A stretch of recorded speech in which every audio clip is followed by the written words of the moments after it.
Namastasmai bhagavaterhate samyak sambuddhaya. Namastasmai bhagavaterhate samyak sambuddhaya. Namastasmai bhagavaterhate samyak sambuddhaya. Namo manjushri kumara bhutaya. Namo manjushri kumara bhutaya. Namo manjushri kumara bhutaya. Sarva samskara anityaha. Sarva samskara dukkhaha. Sarva dharma anatmanaḥ. Shantam nirvānam. Sarva samskara anityaha. Sarva samskara dukkhaha. Sarva dharma anatmanaḥ. Shantam nirvānam. Sarva samskara anityaha. Sarva samskara dukkhaha. Sarva dharma anatmanaḥ. Shantam nirvānam. So from this point onwards, I will record. So of these four short sentences, all of them describe entities, and actually we can say that when we study Buddhist philosophy, is an explanation, an expansion of these four. So all assembled factors, causal factors, sarva samskara, are impermanent, anityaha. All of them are suffering, dukkhaha. All vedharmas are selfless, anatmanaḥ. And nirvana is shanta, it is peaceful. Now, the one that interests us the most today is this one, sarva dharma anatmanaḥ. So all vedharmas are selfless. And this applies to really all things, while the first two and the last one do not really apply to all entities, all types of entities, because some Buddhist schools accept that some of the entities are not impermanent, and also that some entities are not suffering. All of them accept that all types of entities, from materiality, form, up to nirvana, all of them are selfless. And so we can say that selflessness is really the most important seal in terms of differentiating the Buddhist view from the non-Buddhist. However, selflessness too is not understood in the same way by all Buddhist schools. So this brings us closer to our text, where we have explanation of how the four main Buddhist schools understand selflessness. First of all, I think most of you are familiar with the idea that there are two types of selflessness. One is called the selflessness of persons, puddgala nairātmya, and one is called the selflessness of dharmas, dharma nairātmya.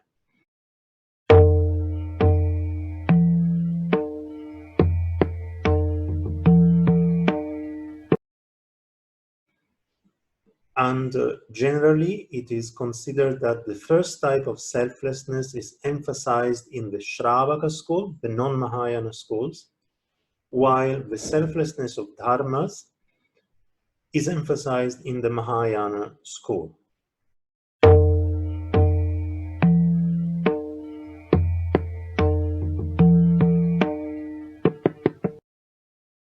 And accordingly, we will see that the various schools discussed by Jñānaśrīmitra are in fact distributed into these two types. So, and now I will read another auspicious verse from Dharmakirti, and I will explain why I'm reading. Vidhuta kalpana jala gambhirodharamurtaye namas samantabhadraya samantaspuranatvishe. The reason why I read this is because this happens to be the auspicious beginning of the text, the overall text from which this single verse that we are going to read is taken.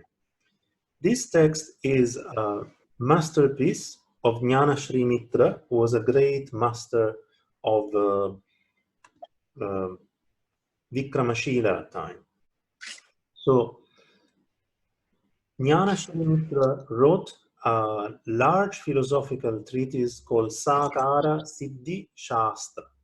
So the treatise which establishes that consciousness has got aspects, has got configurations. Ācārya.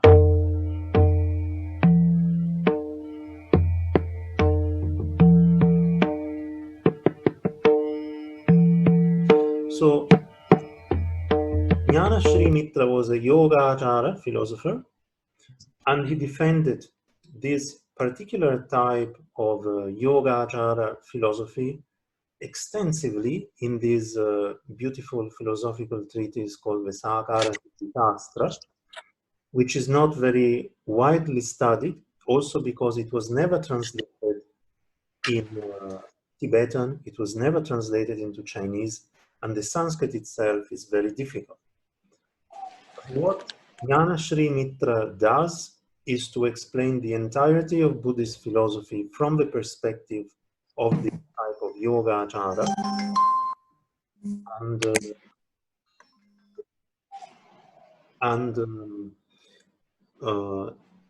In this case, what he does is mostly following Dharmakirti. His idea is that his interpretation of Buddhist philosophy is in harmony with Dharmakirti's own, and accordingly he borrows this auspicious beginning verse from Dharmakirti and places it at the very beginning of the Ācārya-Siddhi-shastra at one point has this verse which tells us how the four siddhantas, so Vaibhashika, Sautrantika, Yogacara, and Madhyamaka, explain selflessness. Selflessness in Sanskrit is nairātmya, from nir and atma, so being without a self, nairātmya. So now we will read this. Nairātmyaṃ vidur īśvara-ādi-virahān nityasya caivātmano vācyasyāpi cakepi kecana jaḍa-prākāśya-yogasya ca bāhyasyāṇutanor vyapagamād anye punaḥ svapna-vat kecid rūpa-nirūpaṇa-asahatayā tasyāḥ svavitter. So in this verse, this